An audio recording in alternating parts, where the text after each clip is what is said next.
불과 200년 전만 해도 고양이는 유럽 전역에서 악마의 사자로 불리며 화형에 처해졌습니다. 마녀사냥이 한창이던 시절 검은 고양이를 키운다는 이유만으로 여성들이 처형당했고 축제 때마다 고양이를 불에 던지는 의식이 벌어졌거든요. 그런데 지금은 어떻습니까? 인터넷의 절반이 고양이 영상으로 채워져 있고 전 세계 6억 마리의 고양이가 인간의 침대를 점령하고 있죠. 도대체 무슨 일이 있었던 걸까요? 악마에서 신으로 추락했다가 다시 인류의 지배자가 된 이 기묘한 생명체의 역사를 파헤쳐 보겠습니다. 1638년 프랑스 파리, 한 남자가 궁전복도를 걸어갑니다. 주변의 관료들과 사제들이 일제히 고개를 숙이는데 이 남자의 존재감은 압도적이었죠. 붉은 추기경 복장을 휘날리며 걷는 이 사람은 프랑스 왕 다음으로 권력 있는 남자, 그 유명한 리슐리의 추기경이었습니다. 그는 브르타뉴의 총독이자 이단 심판관이었고 라로셸 공성전의 승리자로서 온 유럽이 두려워하는 인물이었거든요. 그런데 이 무시무시한 권력자의 집무실 문이 열리자 전혀 예상치 못한 광경이 펼쳐집니다. 14마리의 고양이가 그를 반기며 달려들었고 리슐리웨는 갑자기 완전히 다른 사람이 되어버렸죠. 루시퍼야, 안녕? 잔인한 루드비히, 오늘 쥐 잡았니? 이런 소리를 하면서 고양이들과 놀기 시작한 겁니다. 유럽 최고의 권력자가 외교 문서와 처형 명령서 위에서 긴구는 고양이들을 바라보며 행복해하는 모습, 이것이 바로 고양이가 유럽 권력의 중심부에 침투한 결정적 순간이었습니다. 사실 리슐리웨만 그랬던 게 아니었어요. 17세기 프랑스 귀족 사회에서 고양이는 갑자기 핫한 반려동물로 떠오르기 시작했거든요. 물론 리슐리웨처럼 궁전에 고양이 전용방을 만들고 유언장에 고양이 양육비를 남길 정도로 극성인 사람은 드물었지만 전반적으로 고양이의 위상이 확 달라지고 있었습니다. 특히 프랑스 귀족 여성들 사이에서 고양이 열풍이 불었는데 남자들은 사냥에 쓸 수 있는 개를 선호했던 반면 여성들은 우아하고 독립적인 고양이에게 끌렸던 거죠. 그런데 재미있는 건 루이 15세인데요. 이 왕은 어린 시절부터 고양이를 키웠고 마침 자신과 똑같이 고양이를 사랑하는 마리아 왕비와 결혼하게 됩니다. 이 커플이 특히 좋아했던 건 터키에서 수입된 하얀 장모종 앙고라 고양이였어요. 당시 앙고라 고양이는 외교 선물로도 오갈 정도로 귀한 대접을 받았거든요. 마리아 왕비의 애묘는 베르사유 궁전 내부를 자유롭게 돌아다닐 수 있는 특권을 누렸는데 손님들에게는 미리 경고가 내려갔습니다. 외투를 아무데나 놓지 마세요. 만약 고양이가 그 위에서 자기로 결정하면 그건 고양이 잘못이 아니니까요. 이렇게 말이죠. 지금 우리가 흔히 쓰는 자리가 있으면 앉는다는 밈 아시죠? 이게 사실 역사적 맥락과 왕실의 권위를 가진 표현이었던 겁니다. 그런데 이런 고양이 열풍은 뜻밖의 이유로 한번 꺾이게 되는데요. 바로 프랑스 대혁명 때문이었습니다. 고양이가 귀족의 상징처럼 여겨지면서 혁명의 소용돌이 속에서 귀족들과 함께 순환을 당하게 된 거죠. 18세기 후반 프랑스 귀족들이 겪은 일을 우리가 뭐라고 부르냐면 심각한 고용조정이라고 할 수 있겠네요. 하지만 고양이가 인기를 유지한 영역이 하나 있었습니다. 바다였어요. 대항해 시대의 긴 항해는 문자 그대로 생사가 걸린 여정이었거든요. 배에 실린 식량을 지키는 것이 곧 생존이었는데 쥐들은 음식을 먹어치울 뿐만 아니라 배설물로 오염시키고 질병까지 퍼뜨렸습니다. 고양이는 이 문제의 완벽한 해결책이었죠. 발톱으로 나무와 밧줄과 돛에 착 달라붙을 수 있어서 흔들리는 배 위에서도 문제없이 활동했거든요. 게다가 고양이의 예민한 뇌는 일종의 조기 경보 시스템 역할을 했습니다. 폭풍이 오기 전에 기압이 변하면 고양이들이 불안해하고 예민해지거든요. 선원들은 이걸 보고 날씨를 예측했습니다. 어떤 미신은 고양이가 꼬리에 폭풍을 저장한다거나 눈이 폭풍 전에 변한다고까지 주장했어요. 이런 유용함 덕분에 고양이는 항해선의 필수 승무원이 되었고 식민지 시대를 거치며 전 세계로 퍼져나갔습니다. 이 항해 고양이들은 일종의 직업 고양이였어요. 물론 지루한 항해 중에 고양이가 갑판을 뛰어다니고 돛대를 기어오르는 모습은 선원들에게 큰 즐거움이었겠지만 본질적으로는 쥐잡이라는 임무가 있었죠. 그리고 이 역할은 육지에서도 계속되었습니다. 청교도들이 미국에 고양이를 데려왔고 고양이는 개척시대의 필수품이 되었거든요. 19세기 서부 개척시대의 마차 행렬은 가능하면 반드시 고양이를 데리고 다녔습니다. 좋은 쥐잡이 고양이는 당시 기록에 따르면 한 마리에 $10에 거래되었는데요. 이게 당시 카우보이 반달치 월급이었어요. 미군도 이 흐름에 동참해서 남북전쟁 무렵에는 실제로 세금으로 고양이를 구입하고 먹이를 주면서 군 기지의 식량 창고를 지켰습니다. 1868년에는 영국 왕립 우편이 쥐 퇴치용으로 우체국 고양이 예산을 공식 편성했어요. 쥐들이 편지와 소포를 뜯어먹는 것도 문제였지만 특히 풀칠된 봉투와 우체국에 보관된 지폐를 갉아먹는 게 큰 손해였거든요. 각 우체국의 고양이 사육 비용이 할당되었고 뉴욕 우체국도 비슷한 시스템을 도입해서 연방 고양이라는 별명이 붙은 고양이 부대를 운영했습니다. 그런데 이런 고양이들은 우리가 생각하는 반려동물과는 좀 달랐어요. 제가 이걸 설명하려면 미국 농촌의 헛간 고양이라는 개념을 이해해야 하는데요. 이 고양이들은 존재하긴 하지만 진정한 의미의 반려동물은 아니었습니다. 좋아하긴 하고 가끔 쓰다듬어 주고 밥도 주지만 기본적으로 일을 하러 온 동물이지 가족은 아니었던 거죠. 아프면 치료하기보다는 새 고양이를 구하는 게 더 일반적이었어요. 중성화 수술이 없던 시절이라 고양이는 언제나 넘쳐났거든요. 그렇다면 고양이를 진정한 반려동물로 받아들인 집단은 누구였을까요? 흥미롭게도 그건 저유지 비용이라는 고양이의 특성에 끌린 사람들이었습니다. 특히 여성들, 그 중에서도 나이 든 여성이나 미망인이나 미혼 여성들이 오래전부터 고양이와 함께 사는 것으로 유명했어요. 네, 맞습니다. 그 유명한 고양이 아줌마 고정관념이 여기서 시작된 거예요. 빅토리아 시대의 올드메이드 카드 게임을 보면 짝을 못 찾는 노처녀 카드에 항상 고양이나 앵무새가 그려져 있었거든요. 지식인 계층도 고양이에 빠져들었습니다. 계몽주의 시대에 아이작 뉴턴은 고양이와 아주 가까운 관계로 유명했고 최초의 영어 사전을 쓴 세뮤얼 존슨 박사 역시 자신의 고양이를 극진히 아꼈어요. 얼마나 유명했냐면 런던에 있는 존슨 박사의 집 앞에는 지금도 그의 고양이 동상이 서 있을 정도입니다.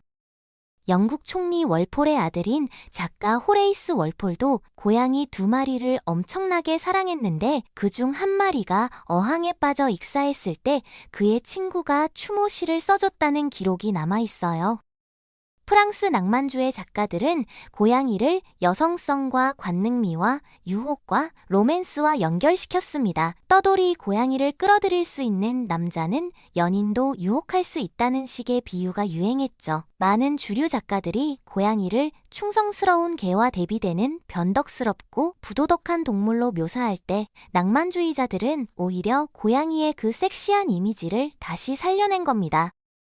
이 시기에 이집트 문명이 재발견된 것도 한몫했어요. 18세기와 19세기 유럽인들은 고대 세계에 열광했는데 그 고대인들이 고양이를 신성시했다는 사실이 알려지면서 고양이의 위상이 올라갔거든요. 프랑스 시인 테오필 고티에는 아예 나의 사적인 동물원이라는 책을 써서 자신과 동물들의 관계를 탐구했습니다. 서문에서 그는 농담조로 말해요.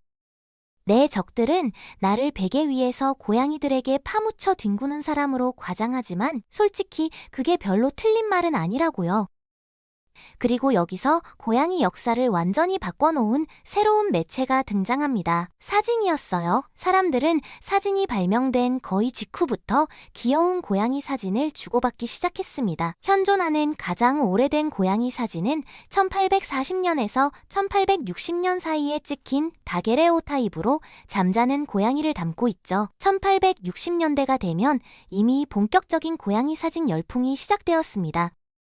1870년 영국 사진작가 해리 포인터는 자신의 고양이 2마리를 찍은 연작 사진을 발표했어요. 이게 엄청나게 잘 팔리자 그는 10년 동안 점점 더 정교한 고양이 사진을 만들어냈습니다.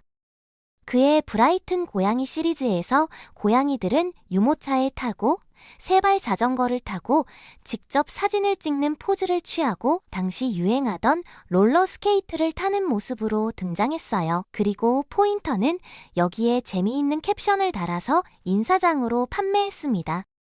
이게 뭘 의미하는지 아시겠어요? 해리 포인터가 사실상 고양이 밈을 발명한 겁니다. 귀여운 고양이 사진에 재미있는 글귀를 붙여서 대량으로 유통시킨 최초의 사람이었던 거죠. 지금 인터넷에서 벌어지는 일과 정확히 똑같은 일이 150년 전에 이미 시작된 거예요. 이 무렵 고양이 품종에 대한 관심도 폭발했습니다. 앙고라 고양이, 샴 고양이, 아프리카 고양이, 맹크스 고양이, 영국 쇼트헤어 등 털 종류와 외모에 따라 고양이를 분류하는 학문이 생겨났어요. 이 분야를 연구하던 사람들 중 가장 열정적인 인물이 화가 해리슨 위어였는데 그는 이 품종 분류를 공식적으로 선보일 거대한 행사를 기획하고 있었습니다. 1871년 7월 13일 런던. 드디어 그날이 왔습니다. 수세기 동안 해충 취급을 받고 쥐와 동급으로 여겨지던 고양이가 마침내 제대로 된 대접을 받는 날이었어요. 사상 최초의 고양이 품평회가 런던 최고의 전시장인 크리스털 팰리스에서 열린 겁니다. 솔직히 말하면 현장 상황은 지옥에서 온 장면 같았어요. 우리에 갇힌 스트레스 받은 고양이들이 공포에 질려 오줌과 똥을 쌌고 홀 전체가 고양이 울음소리와 악취로 가득 찼거든요. 그런데도 관객이 엄청나게 몰렸습니다. 기차들이 창문까지 사람으로 꽉 찬 채 도착했고 플랫폼은 인파로 아수라장이 됐어요. 다음 날에는 추가 기차가 투입되어야 했습니다. 이틀 동안 무려 2만 명이 크리스털 팰리스를 찾았어요. 사실 많은 사람들은 이 행사를 비웃으려고 왔습니다. 고작 고양이 따위에 이렇게 호들갑을 떤다니 웃기지 않냐는 거였죠. 확실히 냄새도 심하고 몇몇 고양이는 탈출해서 난리를 피웠지만 결과적으로 모든 사람이 엄청 재미있는 시간을 보냈다고 합니다. 이 행사는 크리스털 팰리스 입장에서 대성공이었고 그해 말에 두 번째 품평회가 열렸으며 그 사이에 다른 기획자들이 돈 냄새를 맡고 자체 품평회를 열기도 했어요.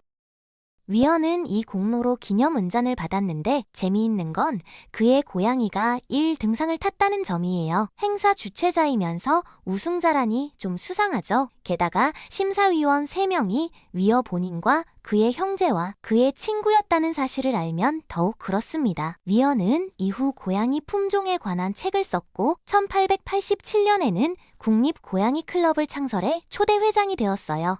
3년 후에 내분과 스캔들 속에서 사임하긴 했지만요. 이 시기는 동물 권리 운동이 부상하던 때이기도 했습니다. 동물학대방지협회가 1824년 영국에서 창설되었고 1866년에는 미국 지부가 문을 열었죠. 하지만 초기 동물학대 방지법은 주로 소나 말 같은 가축에 초점을 맞추거나 개싸움이나 곰싸움을 금지하는 데 집중했어요. 고양이를 포함한 반려동물 보호법은 영국에서 1911년, 미국 연방법으로는 1966년에야 통과되었습니다. 세상은 이제 우리가 아는 현대적 고양이 집착의 문턱에 서 있었어요. 하지만 대중을 완전히 고양이 광신도로 만드는 데는 한 사람이 더 필요했습니다. 루이스 웨인이었어요. 1880년대부터 그는 고양이 초상화를 그리기 시작했습니다. 잡지 일러스트레이션과 동화책 작업으로 이어졌지만 그의 커리어를 폭발시킨 건 1886년 크리스마스에 일러스트레이티드 런던 뉴스에 실린 작품이었어요. 새끼 고양이들의 크리스마스 파티라는 이 그림에서 많아픈 고양이들은 인간처럼 행동했습니다. 저녁 식탁에 앉아있고 어린 고양이들을 놀려대고 소파 뒤에 숨어서 서로를 염탐하는 모습이었죠. 사람들은 열광했어요. 웨인의 작품은 폭발적인 인기를 얻었고 이후 40년 가까이 매년 수백 점의 고양이 그림을 쏟아냈습니다. 그의 고양이들은 골프를 치고 소풍을 가고 술에 취했죠. 안타깝게도 웨인의 개인적인 삶은 전혀 파티 같지 않았어요. 1924년에 정신이상 판정을 받고 대부분의 여생을 정신병원에서 보내면서 점점 더 환각적인 고양이 그림을 그렸습니다. 아이러니하게도 미술 수집가들은 지금 웨인의 후기 작품을 최고로 칩니다. 하지만 문화적 영향력 면에서는 초기의 캐리커처들이 훨씬 중요했어요.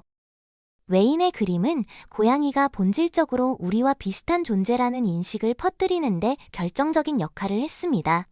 집에 속하고 당신의 침대에서 자고 전용 사료를 먹고 가족 구성원으로 여겨지는 존재로요. 고대 세계가 고양이를 신으로 만들었다면 중세 세계는 그들을 악마로 만들었고 19세기와 20세기의 사진작가들과 화가들과 동물권 활동가들이 고양이를 사람으로 만들었습니다. 그리고 지금 우리는 어디에 와 있을까요? 고양이는 전 세계에서 가장 인기 있는 반려동물이 되었고 인터넷 문화의 절대 강자로 군림하고 있습니다. 화영대에서 타오르던 존재가 이제는 우리의 스마트폰 배경화면을 장식하고 있어요. 6,000년 전 이집트에서 신으로 숭배받던 것과 지금 인스타그램에서 수백만 팔로워를 거느리는 것 사이에 무슨 차이가 있을까요? 어쩌면 고양이는 처음부터 계획이 있었는지도 모릅니다. 잠시 악마 역할을 하며 저자세로 기다렸다가 인간이 사진기와 인터넷을 발명하는 순간 다시 세계 지배에 나선 건지도요.